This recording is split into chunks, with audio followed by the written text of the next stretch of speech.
Hello students, welcome back to my channel e learning accounts and maths. Students, हमने forfeiture of shares issued at par के सारे questions कर लिए। आज हमें न्यू टॉपिक पढ़ना है, forfeiture of shares issued at premium.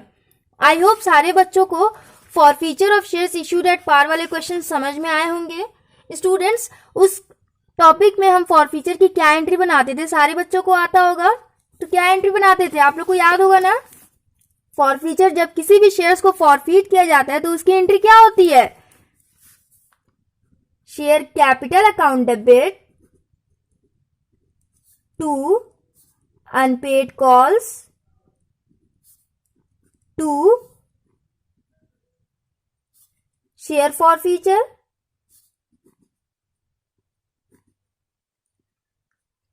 Forfeiture की एंट्री यही होती है ना। अब देखिए स्टूडेंट्स, ये तो पार वाले केस में ऐसी एंट्री बनती थी, बट जब प्रीमियम वाले शेयर्स को कंपनी फॉरफीट करती है उस कंडीशन में जनरल एंट्री क्या बनती है, हमें ये पढ़ना है। ओके, तो जब भी कंपनी किसी प्रीमियम वाले शेयर्स को फॉरफीट करती है तो उस कंडीशन में टू सिचुएशंस आते हैं। कौन कौन से सिचुएशन देखिए। First situation is when the premium money on forfeited shares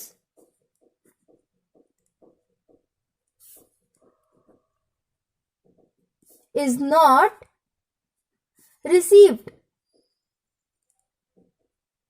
इसका क्या मतलब है, देखिए, जब फॉरफीटेड शेयर्स पे प्रीमियम मनी रिसीव नहीं हुआ होगा उस कंडीशन में एंट्री क्या बनती है। And second situation is when the premium money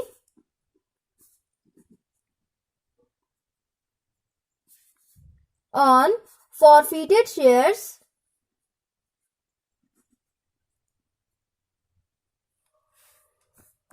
is received। Students, हमने forfeiture of shares issued at par वाला टॉपिक पढ़ा है। उसमें फॉरफीचर वाले जब भी केसेस आते थे तो उसमें हमने सिर्फ इस तरीके की एंट्री बनाई है ना। एक ही एंट्री उसमें बनती थी फॉरफीचर वाली, share capital account debit to unpaid cost to share forfeiture. But premium वाले केस में दो तरीके से फॉरफीचर वाली एंट्री बनाई जाती है। First situation is when the premium money on forfeited shares is not received. जब फॉरफीटेड शेयर्स पे प्रीमियम मनी रिसीव नहीं हुआ होगा कंपनी को तो उस कंडीशन में एंट्री कैसे बनती है, ये देखिए। Share capital account debit securities premium reserve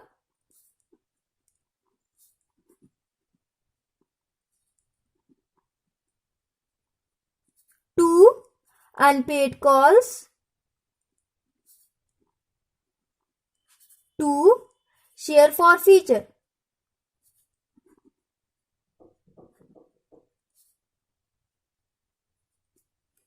समझ में आई एंट्री। एंड जब फॉरफीटेड शेयर्स पे प्रीमियम मनी रिसीव हो जाएगा कंपनी को तो उस कंडीशन में एंट्री क्या बनेगी, देखिए। Share capital account debit to unpaid calls to share forfeiture। Same वही वाली एंट्री बनेगी जो हम पार वाले केस में बनाते थे। ओके, एंट्री हो गई स्टूडेंट्स। अब देखिए एक एग्जांपल के थ्रू समझेंगे कि इसका हम यूज कैसे करते हैं सॉल्यूशन में। ओके, जैसे देखिए स्टूडेंट्स, राम एक शेयर होल्डर है जिसने कंपनी से 200 शेयर्स लिए थे। पर शेयर का वैल्यू है ₹10 एंड कंपनी ने प्रीमियम पे शेयर इशू किए थे। Premium money ₹1। Okay, and company ने एप्लीकेशन के टाइम में ₹2 के हिसाब से पेमेंट मांगा था। अलॉटमेंट के टाइम में कंपनी ने ₹4 के हिसाब से पेमेंट मांगा था, जिसमें ₹3 अलॉटमेंट मनी है एंड ₹1 प्रीमियम का है। कंपनी ने अलॉटमेंट के साथ प्रीमियम मनी मांगा था। ओके, एंड कॉल्स कितना हो जाएगा, कॉल मनी कंपनी ने ₹5 के हिसाब से मांगा था। ओके स्टूडेंट्स, ये वाला पॉइंट आप लोग बहुत ही ध्यान से देखिएगा। राम एक शेयर होल्डर है जिसने 200 शेयर्स कंपनी से लिए। कंपनी ने उसे प्रीमियम पे शेयर इशू किया। ओके, पर शेयर का वैल्यू था ₹10 एंड ₹1 उस पे प्रीमियम मनी था।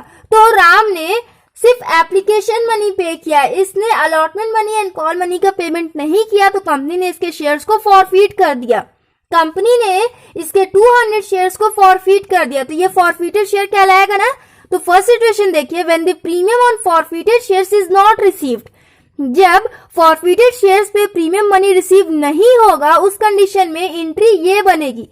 यहां पे देखिए राम ने सिर्फ एप्लीकेशन मनी पे किया है, इसने अलॉटमेंट एंड कॉल मनी का पेमेंट नहीं किया है। कंपनी ने अलॉटमेंट के साथ प्रीमियम मनी मांगा था, तो इसने जब अलॉटमेंट मनी ही नहीं पे किया तो इसने प्रीमियम भी पे नहीं किया होगा, सिंपल सी बात है। तो इसमें फर्स्ट सिचुएशन आ जाएगा ये, ओके। एंड उस टाइम में ये वाली एंट्री हम बनाएंगे, ठीक। एंड सेकंड सिचुएशन के हिसाब से अगर हम समझे तो राम 200 शेयर लिया था एंड उसने एप्लीकेशन एंड अलॉटमेंट इन दोनों का पेमेंट कर दिया था, इसने कॉल मनी पे नहीं किया था, ठीक। तो देखिए इसने कॉल मनी पे नहीं किया था तो कंपनी ने इसके 200 शेयर्स को फॉरफीट कर दिया। इसका शेयर फॉरफीटेड शेयर कहलाएगा ना। When the premium on forfeited shares is received, यहां देखिए इसने एप्लीकेशन एंड अलॉटमेंट का पेमेंट कर दिया था। अलॉटमेंट के टाइम में कंपनी ने प्रीमियम मनी मांगा था, तो इसने जब अलॉटमेंट पे कर दिया होगा तो उसके साथ साथ इसने प्रीमियम भी पे कर दिया होगा। ये आ जाएगा सेकंड सिचुएशन में, when the premium money on forfeited shares is received, तो उस कंडीशन में ये वाली एंट्री बनेगी। ओके स्टूडेंट, समझ में आया? अगर जिन बच्चों को ऐसे नहीं समझ में आया तो जब हम क्वेश्चन करेंगे तब आप लोग को और अच्छे से समझ में आएगा, ओके। अब देखेंगे हम क्वेश्चन नंबर 41। क्वेश्चन नंबर 41 में क्या लिखा हुआ है देखिए, accountancy publication limited issued 50,000 equity shares of ₹10 each at a premium of 10% payable as under. Accountancy publication limited ने 50,000 इक्विटी शेयर्स इश्यू किए प्रीमियम पे, ओके। पर शेयर का वैल्यू दिया हुआ है ₹10, ऑन एप्लीकेशन ₹3, जिसका पेमेंट ऐसे किया गया, एप्लीकेशन पे ₹3 के हिसाब से कंपनी ने पेमेंट मांगा, अलॉटमेंट पे ₹4 के हिसाब से जिसमें प्रीमियम भी इंक्लूड है, ओके। फर्स्ट कॉल पे ₹2 के हिसाब से एंड फाइनल कॉल पे ₹2 के हिसाब से। आगे लिखा हुआ है, the whole of the issue was called by the company and all the money was duly received. Company ने सारे पेमेंट मांगे एंड सारे पेमेंट रिसीव हो भी गए, but except the allotment and calls money on 500 shares. एक share holder ने 500 shares लिए थे जिसने allotment money and call money pay नहीं किया। These shares were therefore forfeited and later on reissued at 9 per share as fully paid up. Company ने इस 500 shares को फॉरफीट कर दिया एंड उसे री इशू कर दिया ₹9 के हिसाब से। Pass the necessary journal entries to record the above transaction. हमें जनरल एंट्री बनाना है इसमें। तो सबसे पहले कौन सी वाली एंट्री होगी? सबसे पहले जब एप्लीकेशन मनी को बैंक में डिपॉजिट किया जाता है वो वाली एंट्री हो जाएगी ना। सारी एंट्रीज इसमें सेम होंगी स्टूडेंट्स, ओके।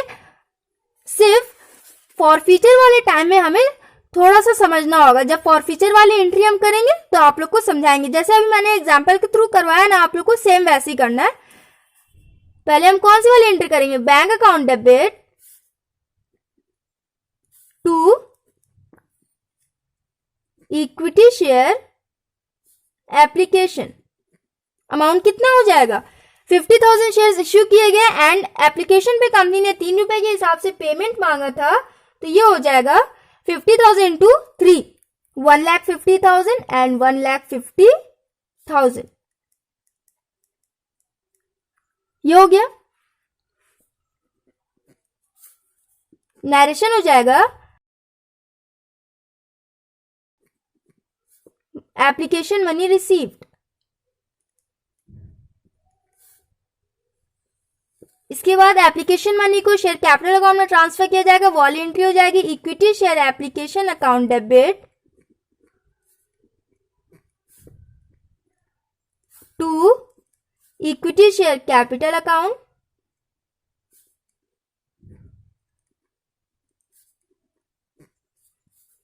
$1,50,000 एंड 1,50,000। यहां तक का सारे बच्चों को समझ में आ रहा होगा। बहुत सिंपल पॉइंट है ये। यहां क्या हो जाएगा?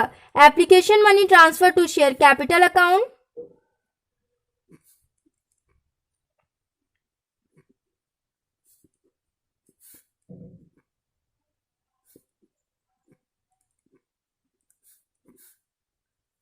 इसके बाद अलॉटमेंट वाली एंट्री करेंगे ना। जब कंपनी शेयर होल्डर से अलॉटमेंट मनी मांगेगी तो वाली एंट्री करेंगे, तो क्या हो जाएगा? Equity share allotment account debit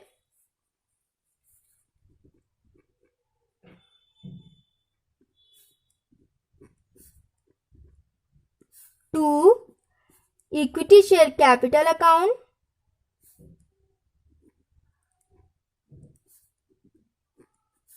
to एक और एंट्री इसमें ऐड हो जाएगी, कौन सी वाली एंट्री? सो स्टूडेंट्स यहां देखिए कंपनी ने अलॉटमेंट के साथ ही प्रीमियम मनी मांगा था, तो यहां हो जाएगा to securities premium reserve.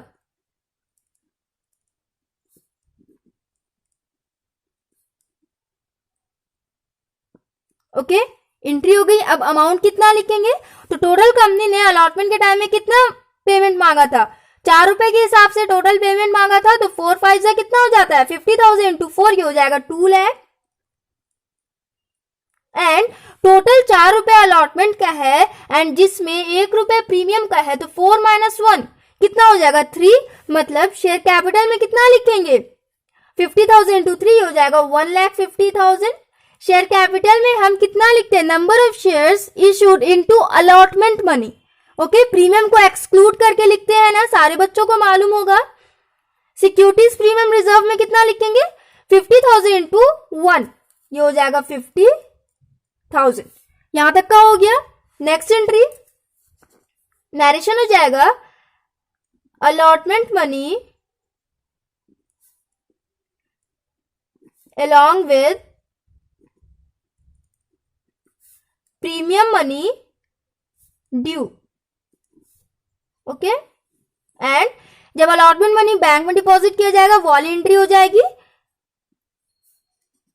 Bank account debit to equity share allotment account.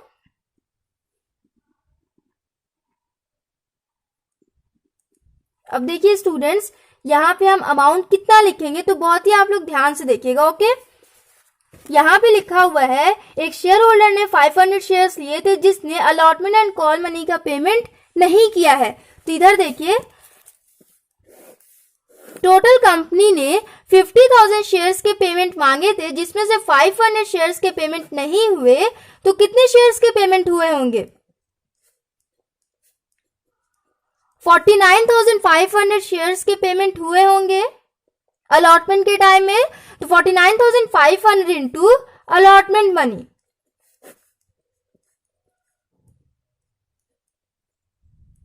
ये हो जाएगा 1,98,000। यहां लिखेंगे 1,98,000 एंड 1,98,000। समझ में आया आप लोगों को? टोटल कंपनी ने 2 लाख का पेमेंट मांगा था, बट सिर्फ 1,98,000 ही बैंक में डिपॉजिट हुआ। एक शेयर होल्डर ने 500 शेयर्स लिए थे जिसने अलॉटमेंट एंड कॉल्स मनी का पेमेंट नहीं किया, तो माइनस करके लिखेंगे। ओके, समझ में आया होगा आप लोग को अच्छे से। Allotment money received,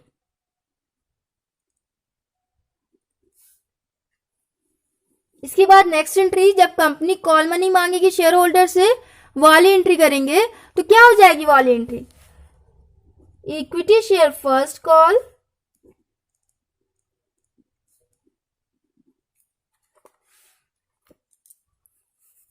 account debit to equity share capital account. First call पे कंपनी कितना मांगेगी? टोटल कंपनी ने 50,000 शेयर्स इश्यू किए थे, 50,000 into first call money, 50,000 into 2, ये हो जाएगा 1 लाख। यहां लिख देंगे 1 लाख एंड 1 लाख। नरेशन हो जाएगा फर्स्ट कॉल ड्यू, ये हो गया। नेक्स्ट जब फर्स्ट कॉल मनी को बैंक में डिपॉजिट किया जाएगा, तो वाली एंट्री करेंगे। क्या हो जाएगी entry? Bank account debit to equity share first call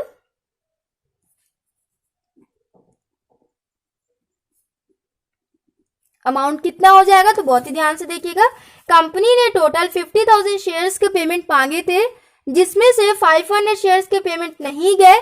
एक शेयर होल्डर ने allotment and calls money pay नहीं किया, तो 50,000 माइनस 500, ये हो जाएगा 49,500। 49,500 into first call money, first call पे कंपनी ने 2 रुपए के हिसाब से पेमेंट मांगा था, तो कितना हो जाएगा? 99,000 हो गया ये। तो यहां लिखेंगे 99,000 एंड 99,000। इसका मतलब कंपनी ने टोटल 1 लाख पेमेंट मांगा था, बट बैंक में सिर्फ 99,000 का ही पेमेंट हुआ है, बैंक में सिर्फ 99,000 डिपॉजिट हुआ है। फर्स्ट कॉल रिसीव्ड, नरेशन हो जाएगा इसका।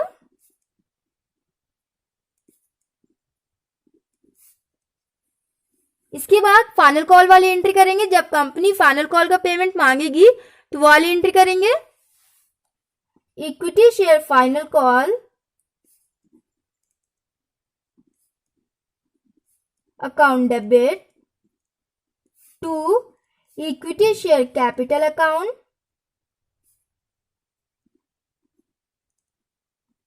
फाइनल कॉल पे कंपनी कितना पेमेंट मांगेगी? टोटल 50,000 इक्विटी शेयर्स कंपनी ने इश्यू किया एंड फाइनल कॉल पे 2 रुपए के हिसाब से पेमेंट मांगा, तो 50,000 इंटू 2 ये हो जाएगा 1 लाख एंड 1 लाख। उसके बाद यहां लिखेंगे final call due. Next bank deposit वाली एंट्री करेंगे। Bank account debit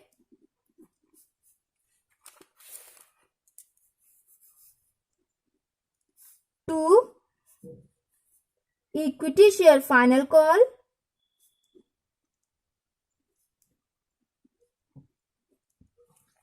final call पे कितना डिपॉजिट होगा बैंक में? तो सेम ये वाला आप लोग देखिए, कंपनी ने टोटल 50,000 शेयर्स के पेमेंट मांगा था, जिसमें से 500 शेयर्स के पेमेंट नहीं हुए। टोटल 49,500 शेयर्स के ही पेमेंट हुए एंड फाइनल कॉल पे कंपनी ने 2 रुपए के हिसाब से पेमेंट मांगा था, तो 49,500 इंटू 2 ये हो जाएगा 99,000। यहां लिखेंगे 99,000 एंड 99,000। यहां तक का सारे बच्चों को समझ में आया होगा। नरेशन हो जाएगा फाइनल कॉल रिसीव्ड।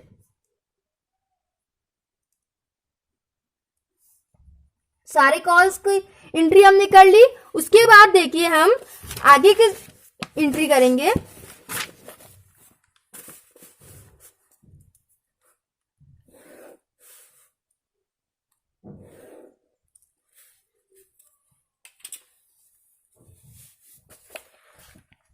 तो यहाँ क्या लिखा हुआ है? These shares were therefore forfeited and later on reissued as 9 per share as fully paid up. इस 500 शेयर्स के फुल पेमेंट नहीं हुए थे तो कंपनी ने इसको फॉरफीट कर दिया एंड उसके बाद कंपनी ने इसे री इशू कर दिया। तो सबसे पहले हम फॉरफीचर वाली एंट्री बनाएंगे एंड उसके बाद री इशू वाली। तो देखिए स्टूडेंट्स, यहाँ पे फॉरफीचर वाली एंट्री में कौन सा वाला पॉइंट हो जाएगा? यहाँ 2 सिचुएशंस मैंने आपको एक्सप्लेन किया है ना। When the premium on forfeited shares is not received, इस क्वेश्चन में आप बताइए कि फॉरफीटेड शेयर्स पे प्रीमियम रिसीव हुए थे कि नहीं? 500 शेयर्स को फॉरफीट किया गया है एंड कंपनी ने अलॉटमेंट के टाइम में प्रीमियम मांगा था, तो इस 500 शेयर्स पे allotment and calls money, allotment money भी नहीं पे हुआ है, इसका मतलब प्रीमियम भी पे नहीं हुआ होगा। तो यहाँ पे फर्स्ट सिचुएशन आ जाएगा when the premium on forfeited shares is not received। ये वाली एंट्री हम बनाएंगे। तो देखिए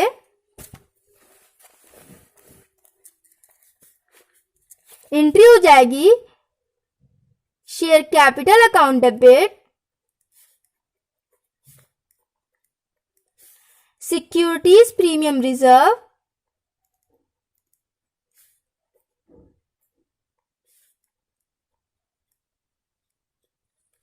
account debit to equity share allotment to equity shares first call to equity share final call. Students यहाँ पे आप पूरा लिखना, okay? Allotment, first call and final call to share forfeiture.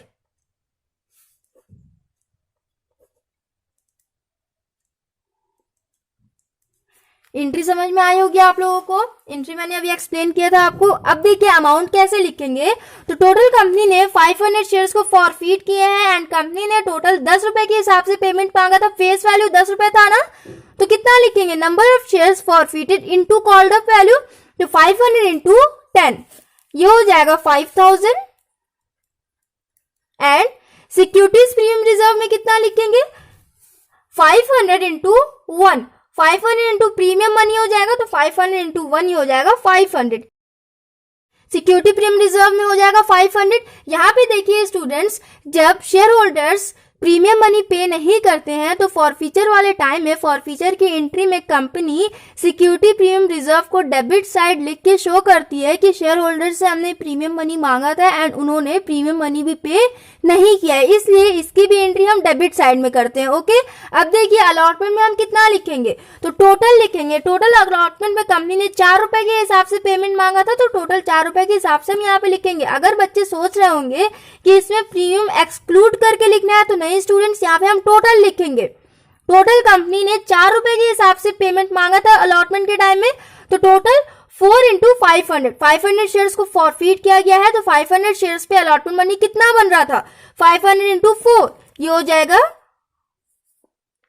2000 बन रहा था, तो यहाँ पे 2000 लिखेंगे। ओके, एंड फर्स्ट कॉल में कितना लिखेंगे, 2 रुपए के हिसाब से फर्स्ट कॉल का पेमेंट मांगा गया तो 500 इंटू 2 ये हो जाएगा 1000। फाइनल कॉल पे 500 इंटू 2 ये हो जाएगा 1000। ओके, एंड फॉरफीचर में कितना लिखेंगे, तो 500 शेयर्स पे सिर्फ एप्लीकेशन मनी रिसीव हुए थे तो सिर्फ एप्लीकेशन मनी को ही फॉरफीट किया जाएगा। 500 इंटू 3 ये हो जाएगा 1500। हो गया ना, एंट्री बन गई। समझ में आया आप लोगों को फॉरफीचर वाली एंट्री।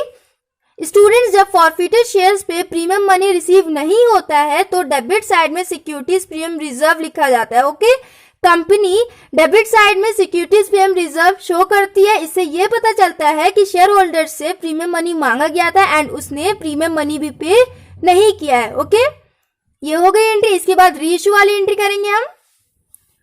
नरेशन क्या हो जाएगा, 500 shares फॉरफीटेड।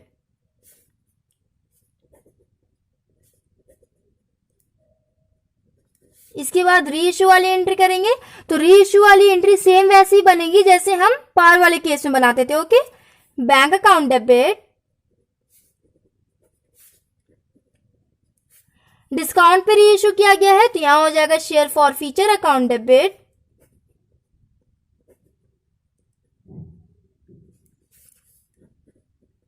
To share capital. Amount कितना हो जाएगा, 500 शेयर्स को रीइश्यू किया गया है 9 रुपए के हिसाब से तो 500 इंटू 9 ये हो जाएगा 4500। यहां लिखेंगे 500 इंटू 9। समझ में आया आप लोगों को स्टूडेंट्स। कंपनी ने 500 शेयर्स फॉरफीट किए थे एंड उसके बाद कंपनी ने उस शेयर को रीइश्यू भी कर दिया तो 500 इंटू 9 रुपए के हिसाब से रीइश्यू किया गया। 10 रुपए वाले शेयर को 9 रुपए के हिसाब से रीइश्यू किया गया है तो शेयर कैपिटल में कितना हो जाएगा, 500 इंटू 10। फुली पेड अप यहाँ लिखा हुआ है ना, तो यहाँ हो जाएगा 5000 एंड 1 रुपए का डिस्काउंट मिला तो 500 इंटू 1 ये हो जाएगा 500। रीइश्यू वाली भी एंट्री हमने कर ली, 500 शेयर्स रीइश्यूड, ये हो गया। इसके बाद फॉरफीचर वाले अमाउंट को कैपिटल रिजर्व में भी ट्रांसफर किया जाता है। वाली एंट्री हो जाएगी share forfeiture account debit to capital reserve. Amount कितना हो जाएगा यहाँ पे, तो डायरेक्ट हम क्रेडिट साइड वाले में से डेबिट साइड वाले को माइनस करके लिखेंगे क्योंकि यहाँ पे कंपनी ने जितने शेयर्स को फॉरफीट किया है सेम उतने ही शेयर को कंपनी ने रीइश्यू भी कर दिया है। तो यहाँ पे 1500 माइनस 500 करके लिख देंगे यहाँ पे 1000। ओके स्टूडेंट्स, देखिए आंसर आ गया हमारा कैपिटल रिजर्व 1000। हो गया ना। सो स्टूडेंट्स, क्वेश्चन नंबर 41 हमने कंप्लीट कर लिया। आई होप आप लोग को प्रीमियम वाले केस में फॉरफीचर वाली एंट्री कैसे बनती है समझ में आया हो। नेक्स्ट वीडियो में हम क्वेश्चन नंबर 42 करेंगे। So students, if you like my video then please like share comment and do subscribe my channel. Thanks for watching.